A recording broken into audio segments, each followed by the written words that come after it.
Assalamualaikum warahmatullahi wabarakatuh. Salam sehat. Perkenalkan, saya Siska Febrina Fauzia. Saya adalah salah satu dosen Prodi D3 Kebidanan Ambon Poltekkes Kemenkes Maluku. Dalam melaksanakan Dharma Pendidikan dan Pengajaran, saya mengampu beberapa mata kuliah yang relevan dengan bidang keilmuan yang saya miliki. Salah satunya adalah asuhan kebidanan neonatus bayi dan balita. Mata kuliah ini merupakan mata kuliah wajib yang diberi kode BD.5.205 dengan bobot 4 SKS yang terdiri dari 2 SKS teori dan 2 SKS praktek.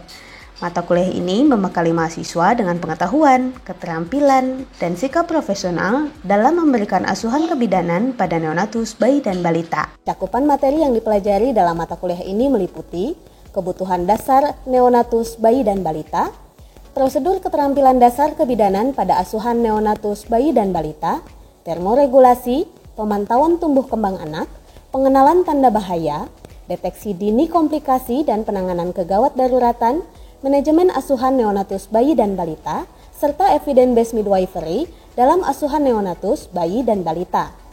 Adapun capaian pembelajaran mata kuliah ini diantaranya 1. Mahasiswa mampu melakukan prosedur keterampilan dasar kebidanan pada asuhan neonatus bayi dan balita sesuai dengan kompetensi, kewenangan, dan kode etik profesi.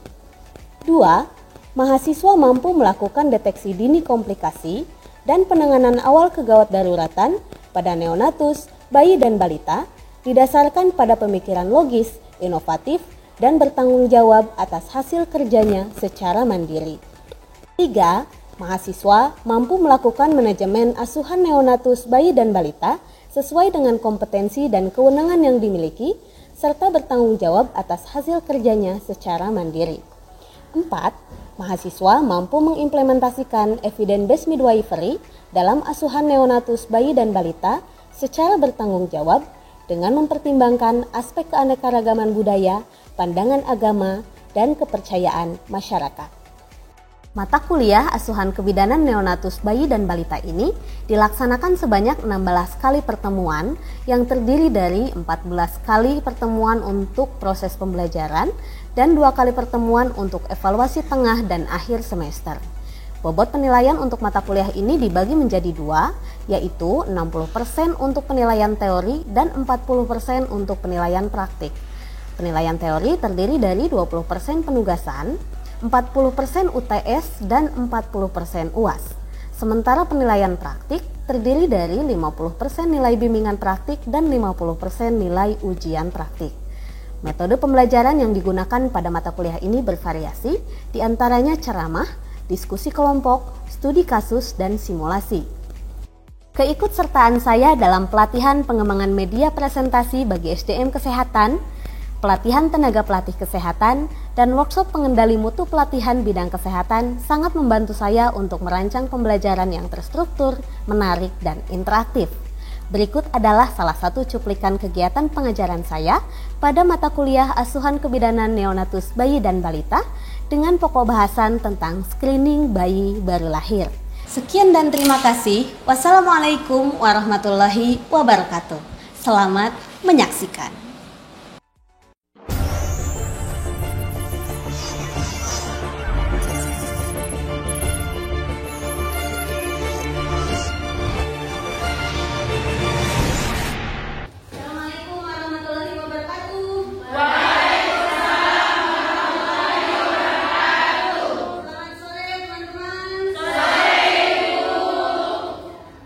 Ingat ya, masuk kelas kita ya. Semakin siang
Kemudian bagaimana kalian nanti mampu untuk menentukan hasil screeningnya, ini normal atau tidak normal, seperti itu.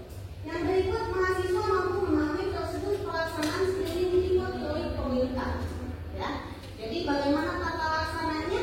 Nah, yang terakhir kalian juga bisa menentukan hasil screening hipothyroid itu seperti apa. Bisa dilakukan untuk tujuannya ya? Bisa. Kita lanjut. Kenapa kok sekarang ada screening bayi baru lahir yang khusus untuk dua penyakit tadi? Bahwa ya berdasarkan data SDKI 2017 ya diketahui bahwa kelainan kongenital menempati urutan keempat sebagai penyebab kematian bayi usia 0 sampai 7 tahun. Ya, kemudian menempati urutan kedua ya peringkat kedua penyebab kematian pada bayi yang usianya 8 sampai 28 tahun. Penyakit jantung bawaan dan hipothyroid kongenital adalah salah satu jenis dari kelainan kongenital. Dan yang perlu teman-teman garis bawahi, ya, dua-duanya, baik penyakit jantung bawaan maupun hipothyroid kongenital ini tidak menimbulkan gejala yang spesifik, sehingga biasanya tidak dicurigai, ya, dianggap bayi sehat, dan biasanya kembali setelah terjadi perburukan kondisi. Akibatnya terlambat untuk ditangani. Jadi inilah pentingnya kenapa harus dilakukan screening penyakit jantung bawaan dengan screening hipothyroid kongenital.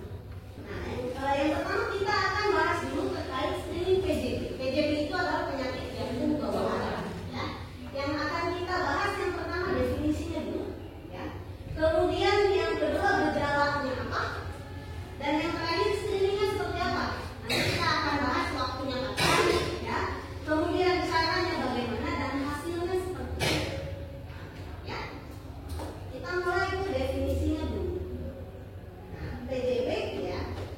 PJB ini adalah abnormalitas struktur jantung atau pembuluh darah besar intratorakal yang dapat mempengaruhi fungsi kardiovaskular secara signifikan. Ya. Kalau ada PJB, ada juga PJB kritis. Ya. Kalau PJB kritis adalah PJB yang membutuhkan intervensi transkateter atau bedah, perlu dibedah. Kalau yang PJB kritis, ya. Nah, yang perlu teman-teman lihat, ya, catatan di paling pojok sebelah kiri sana, ya, kanan di teman-teman, ya, di antara bayi dengan PJB sekitar 25% itu merupakan PJB kritis yang membutuhkan intervensi bedah ataupun kateterisasi dalam tahun pertama. Dalam tahun pertama kehidupan, kalau memang nanti kondisi fisiknya mau baik, prognosisnya mau baik, jadi harus ditangani sedini mungkin. Ya.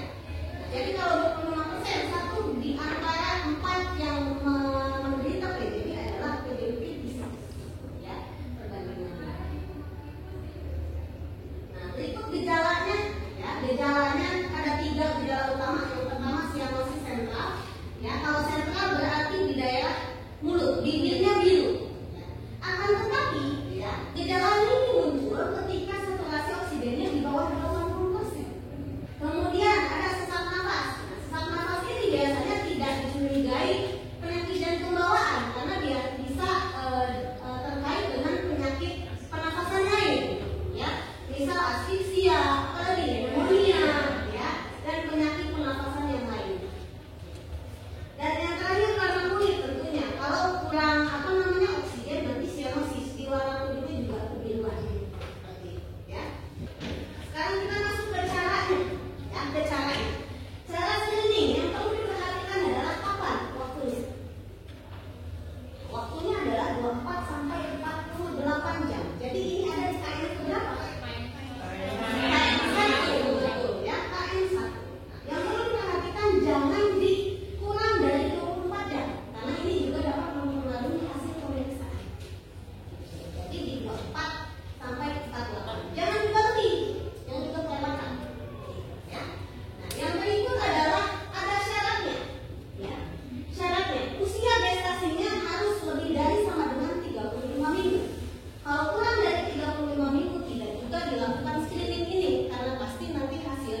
dilakukan di mana? Satu di tangan kanan. Perhatikan ya. Satu di tangan kanan, satunya lagi boleh di salah satu kaki. Boleh di salah satu kaki. Boleh kaki kanan, boleh kaki kiri. Tapi kalau tangannya tangan kanan, ya. Jadi boleh di tangan kanan, satunya di kaki kiri, satu di tangan kanan, satunya di kaki kanan boleh. Ya, yang penting di tangan kanan. Kenapa? Karena tangan kanan ini predikta, artinya yang mewakili darah itu sebelum melewati ductus arteriosus. Ingat kembali ya, di sirkulasi darah kita ini ada ductus arteriosus. Jadi tangan kanan ini akan menerima darah sebelum darahnya mengalir ke ductus arteriosus. Sementara kaki akan menerima darah setelah dia melewati ductus arteriosus. Makanya ada namanya premuka dengan posbusta. Ya. Nah, selanjutnya ini kita akan lihat caranya ya. Silakan teman-teman untuk menyimak. Ya. Prosedurnya sederhana sekali. Jadi silakan kita simak bersama video berikut.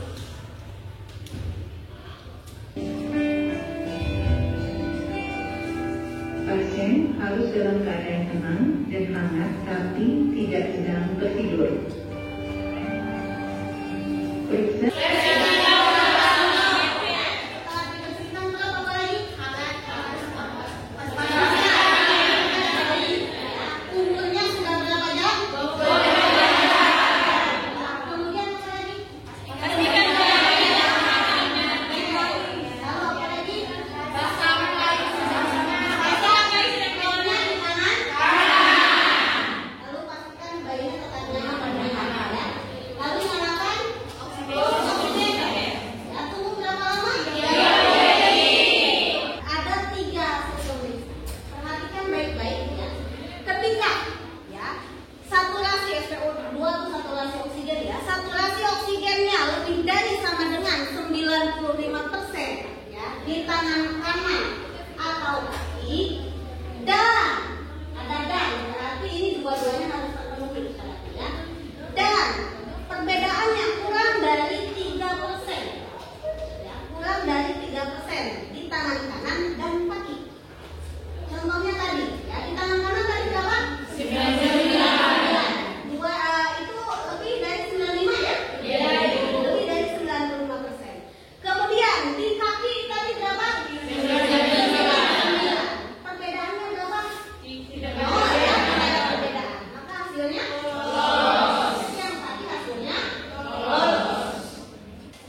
menurun atau tidak berfungsinya kelenjar tiroid. Di mana kelenjar tiroid?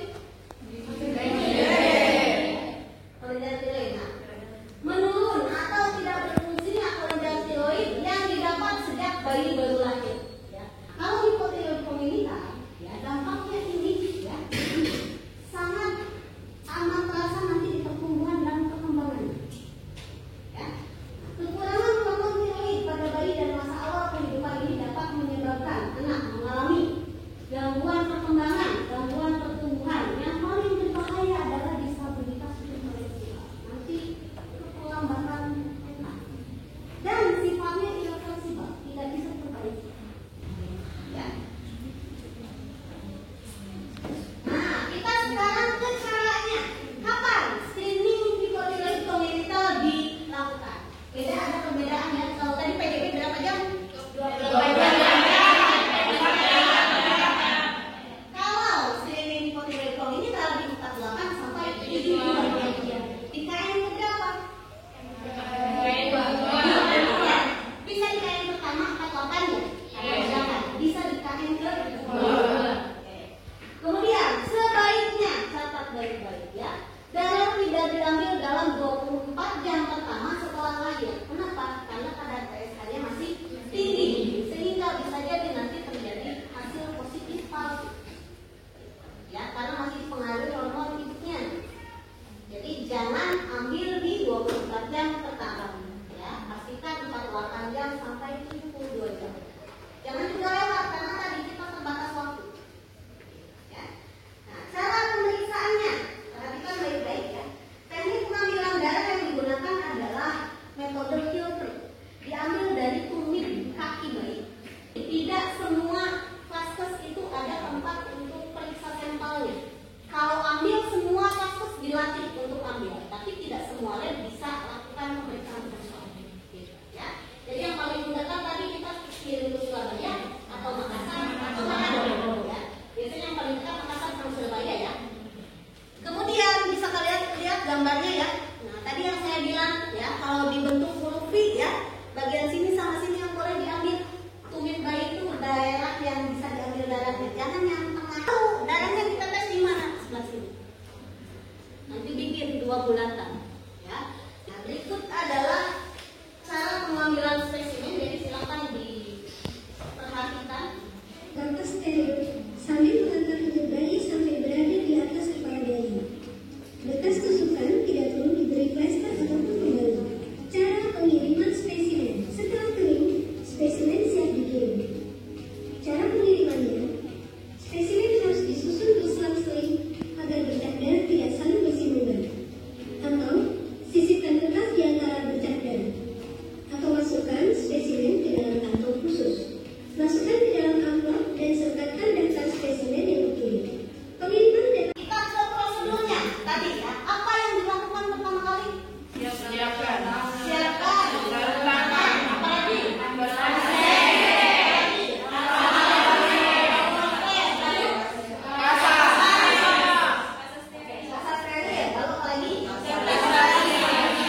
Jangan lupa isi lengkap dulu ya. Isi lengkap dulu kertas kalian.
positif, dilakukan tes konfirmasi, betul ya? Jika SP4-nya normal,